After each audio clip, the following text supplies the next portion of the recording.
and the Oilers are on to the Western Conference Final. Are you old enough to remember the Dallas Stars series?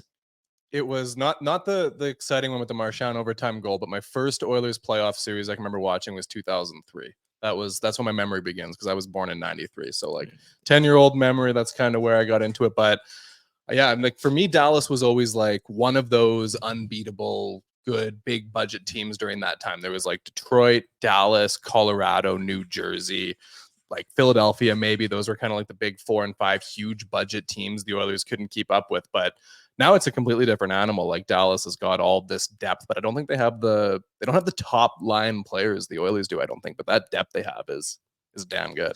It is very good. Like they are 4 lines deep. Their D is like Heiskanen, Thomas Harley, 2 guys who can move really well, which is really what you have to do to defend the Edmonton Oilers. After that, a little bit slow in the foot speed. I was stunned to see Alex Petrovic playing Stanley Cup playoff games. That is a Peter Chiarelli special relic. Sneaky good puck doku answer as well, if it happens to come up. But what do you like? Can you poke holes in this Stars team? Like, what's the way for the Oilers to beat them? Maybe it is the blue line. Like they have that like really. Suter Petrovic is not good. Yeah, Suter Petrovic is not a strong third pairing. The second pairing, the shutdown one, they have Vesa Lindell and Chris Tanev's a really tough one. But that top one, Thomas Harley moves the puck really well, and Heiskanen's a great defenseman all around. But I think that's a defensive pairing that leaves something to be desired defensively, and the third pairing too as well. Like if you can get mismatched there with Suter, like late 30s Ryan Suter and Alex Petrovic, then I think that's where you want to expose. But the forwards are deep. Like that's any one of these 12 guys you look at on the roster, and it's like their fourth line's not really a fourth line. It looks more like a third line. Even the third line looks sort of like a second line. Like this is a deep team. It's going to be like Edmonton's going to be in tough shutting down all of these lines, I think. Yeah. Why are you hesitant? I mean, no Rupe Hintz hurts. Like when I just look, their wing depth is unbelievable. Like you look at the running Dadonov and Marchment as your third line, sick. Pavelski, Robertson, handful. Stankoven, Jamie Benn, that's a good mix as well. With no Rupe Hintz, I do look and go, man, if you can get Draisaitl out there against Wyatt Johnson, I think he can bully ball him a little bit. McDavid against Duchesne. Duchesne is not a good defensive hockey player. I think there's a way for the Oilers centers to come through and win their matchups a little bit. And I know it's a lot more complicated than that. You're not just going and staring toe-to-toe with the guy who you take faceoffs against for an entire shift. But I do think the Oilers' depth has to survive. That's going to be a massive, massive key. But having Connor McDavid get back to ridiculous video game mode McDavid is going to be a big thing. They won game 7 without Connor McDavid doing anything. 1 shot on goal, no points. Stat line was bare, 30% in the dots. Talked about it with Gazdick. I think there is maybe a little bit of pressure on Connor McDavid to get humming a bit in this Western Conference Final. Yeah, no, there definitely is, because when we're talking about our 3 stars from the first round, none of us are really thinking Connor McDavid in those ones. How deep would you have to go to even get to him, right? I think you'd probably be 7 for me.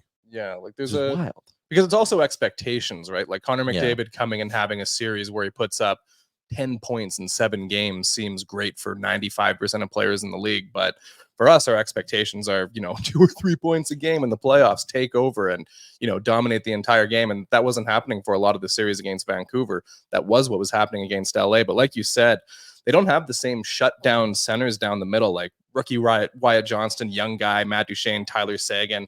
Those are not the same as JT Miller, Anze Kopitar, who they went up against in the first couple of rounds. So, yeah, I think, like you said, there's going to be opportunities for the Oilers to kind of expose Dallas's centers. But I do think the big matchup for Edmonton is going to be, like, their depth players were so good in game 6 and 7 against Vancouver. You had guys like Janmark, Dylan Holloway, Sam Carrick making themselves noticeable, doing stuff on the ice. And that's what's going to have to be against Dallas. It can't be Edmonton's 2 top lines carrying them to victory when Dallas has 4 good lines. And it can't just be Edmonton stacking McDavid and Draisaitl on one line and everyone disappears and they beat Dallas. Like, it's going to take the whole team.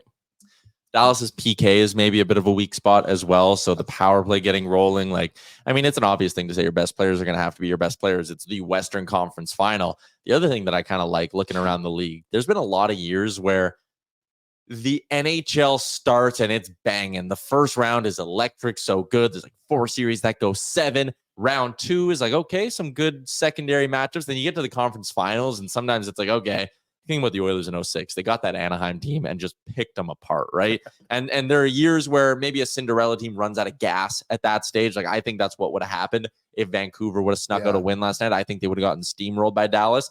But I look at Edmonton and Dallas and go, the best team in each of those two divisions made it to the end. And I even go out east. Both sides. Yep. Yeah, and I go Florida and New York. They're both the 1 seeds, but they're both like the deserved 1 seeds. Like, these are actually probably the 4 most deserving teams to get to where they are. I think it's going to be a fascinating conference final.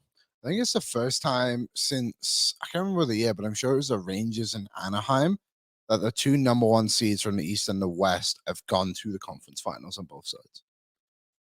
So, a little bit of a stat for you all. There's usually an upset in the first 2 rounds, but there really wasn't this year at all. Like, I don't think Edmonton beating Vancouver is not really an upset. They're a 2 seed, but they're the best team. Yeah, they were the number 1 team in the Pacific. We all sort of knew that.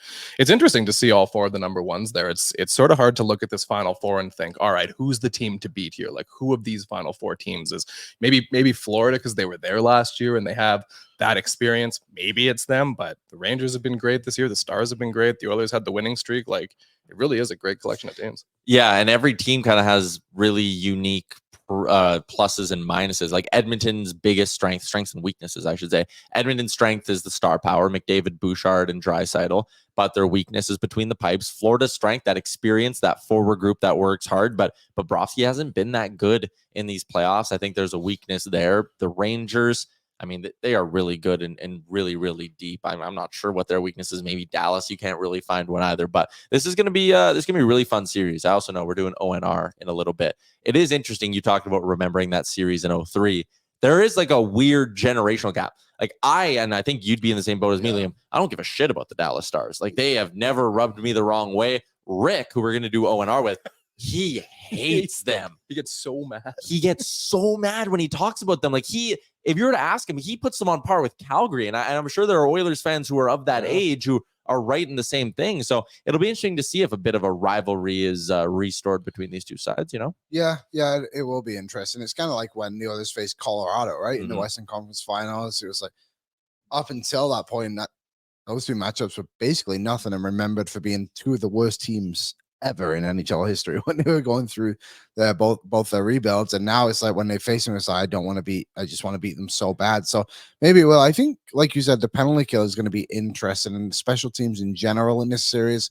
The Oilers have obviously dominated special teams in both series they've been in. So can that penalty kill maintain the 91% they're at right now? Like, obviously it's a major ask for them, but I think if the Oilers can manage the special teams, and they can win this series. And I think that would be my key to series victory, is the special teams battle. The Oilers win that, they're going through. I think for me, it's depth goals. Like, whether you're getting a goal from a Derek Ryan or a Ryan McLeod, or say Corey Perry comes back in the lineup and you get a goal from him. Maybe it's Evander Kane scoring a big goal. Dylan Holloway scored big goals throughout this playoffs. Maybe it's him. I think it's the offense that you're going to get from players not named Connor Leon and Evan Bouchard. That's the key for Edmonton. Speaking of the depth, someone floated this question our way, so I'll send it to you, Coombsy. Let's say Adam Henrique is ready to go for game 1. How are you adjusting, fixing up the bottom 6 of this team? Who comes out of the lineup?